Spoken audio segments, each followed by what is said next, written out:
Hey everyone, Josh Taylor here from CE Podcast.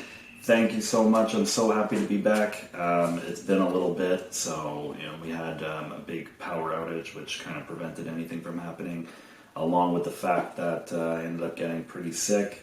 So it's good to be back, though. It's good to be back. So to kick it off, what we wanted to talk about this time here on CE Podcast is going to be all about socialization. So let me ask you something. When do you think your puppy should be socialized? It might be a lot earlier than you think. In fact, it's been a long time coming, and the position statement, for example, from the AVSAB, actually I should have checked when that position statement came out, but it's been a while. But everyone's been hyper focused on making sure that they have their 3 shots or their 3 vaccinations. But reality is that that's not necessarily true. One of the quotes from the AVSAB, which for anyone who doesn't know at home, it's the American Veterinary Society of Animal Behavior. They actually say that in general, puppies can start puppy socialization classes as early as 7 to 8 weeks of age. Puppies should receive a minimum of 1 set of vaccines at least 7 days prior to the first class and the first deworming. They should be kept up to date on vaccines throughout the class. So right there, okay, that tells us that 7 to 8 weeks there could actually be socialization happening with your puppy. Now, this is very controversial, of course, because a lot of veterinarians tell the puppy owners that they need to wait. And there's a lot of reasons why we typically do it early. The first 3 months especially are just so important. Think of it kind of the same way as like why we have children in school. And why don't we put them in school when they're, when they're 10 or when they're 15, right? I mean, we do it when they're young because there's just, that brain and there's just so much happening. And the social dynamics too, right? I mean, I'm no teacher by any, word of the imagination, but at least what I've noticed with my children is, especially the earlier years of school, I'm noticing that it's, yes, academic, but mainly focused on the social aspect of it, making friends, and so on. So this is kind of the same thing in a way. It's so important. So if you do have a puppy and you are concerned or you're nervous because the veterinarian did tell you, you shouldn't, go before this period or whatever. You could ask them about the AVSAB and what the Animal Veterinary Society says, and how they say that as long as the dog has the first set of vaccines for this, for at least 7 days prior to the first class and the first deworming, then it should technically be okay. Now, I'm not telling you to go against your vet or anything like that, please. Don't kill the messenger. But it's definitely at least something that you can bring up and ask. Now, let's say all of this, you're still nervous and you're like, oh boy, I don't know. I think I'm just going to play it safe. Well, here's a couple of things to at least consider, okay? If you're deciding you're going to keep it safe, then what I really need you to focus on is I need you to get out there with your dog, okay? If you have to carry your dog, if that's what is going to make you feel better, you have to carry your dog in order to get them to see the world at that age, so be it, okay? But I think it's extremely important that you are going around people, dogs, sounds, noises, go by the water, not in the water, by the water. Okay, so it's just so important that your puppy is seeing everything within those 3 months, okay? If someone's going to the store, go ahead with them, bring your pup, stay outside while they're in the store. There's even some stores where you're allowed to bring your dog inside the store. I mean, that's huge. We have a place here called the Point Claire Plaza. I think there's a couple other places actually where you can actually go inside with your dog. So please get into this habit of the moment that you get this dog, you want to start bringing your dog everywhere. Having said that, a couple of things that I think I should mention. I'm not telling you to, bring your dog everywhere if they are terrified. It will be normal that they'll be a little bit nervous, and it's okay to comfort them. What I don't want you to do is throw them, in the fire, so to speak. Okay, so let me give you a good example. So I decided to go to this plaza, and my puppy is 2 months old, and my puppy is very nervous, skittish, seeing everyone. Maybe I'm holding my puppy the whole time. That is perfectly fine. What I see a lot of people do is they just kind of, they don't offer any comfort for their dog because they think that it's going to increase the fear of the dog, of whatever the dog's issue is in that moment. So, example, we go to the elevator and my puppy is terrified in the elevator. And so we say, oh, don't pet your dog, don't comfort your dog. We don't want to increase the fear when it comes to the behavior.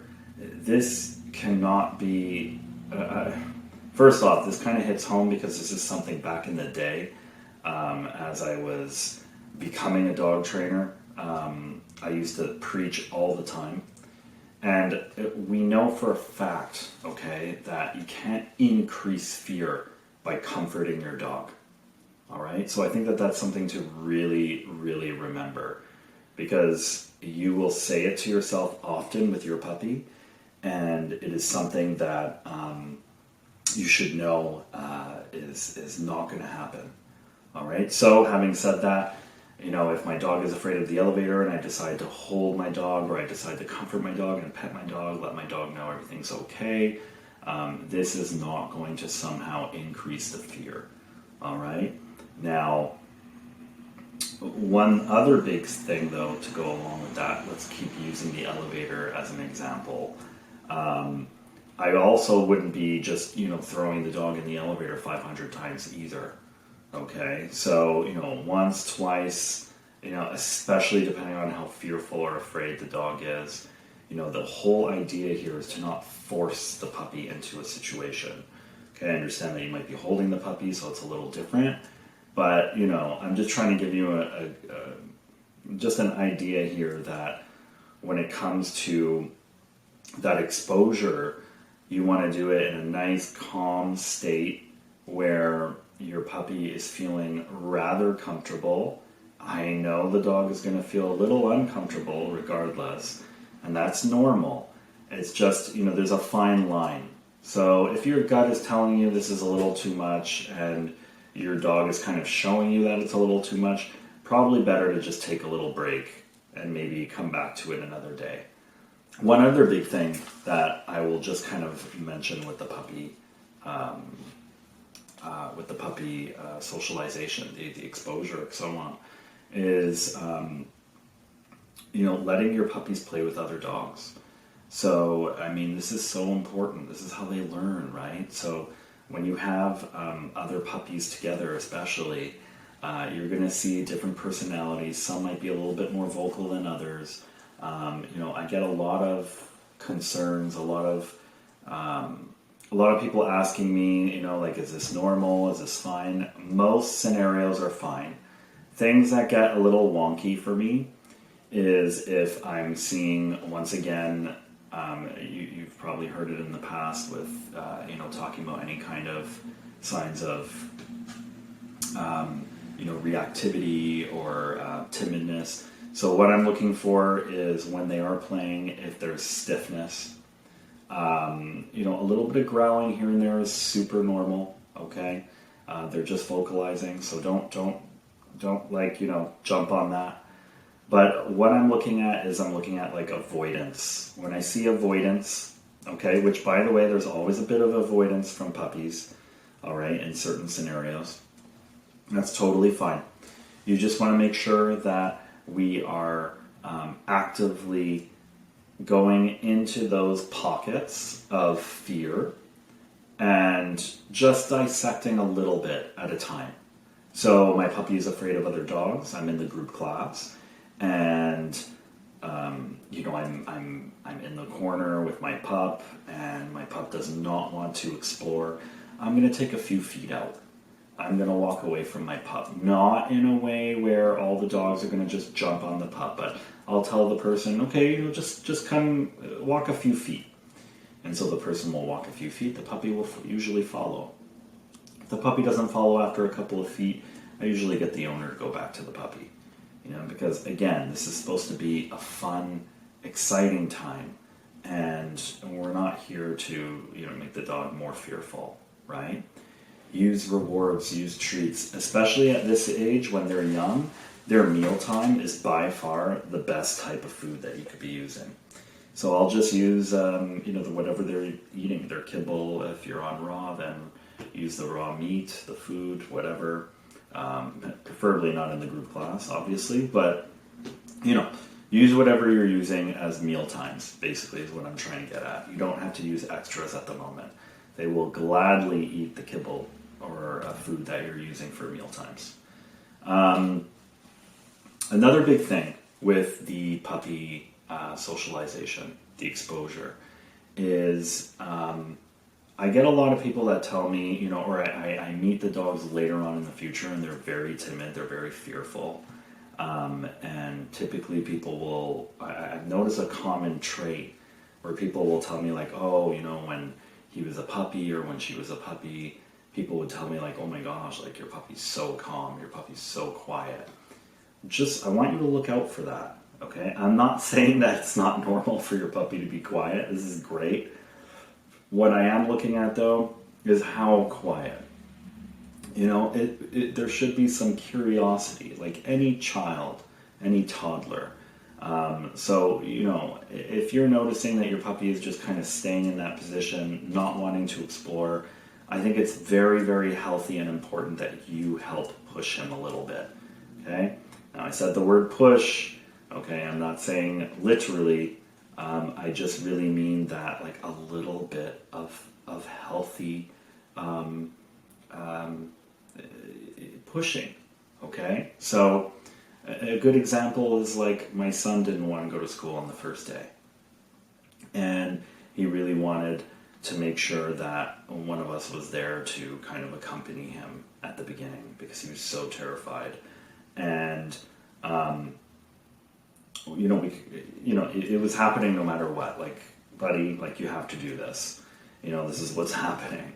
And so that's kind of what I mean. I don't really mean that you have to be forceful, of course. I just mean that this is something that is non-negotiable. Like, it's going to happen. So I want you to try to kind of have that mindset. Like, it's important that you meet people. It's important that you meet dogs. Not physically, just exposure-wise. It's important. That is by far the most important. Everyone is focused on the contact in socialization, period.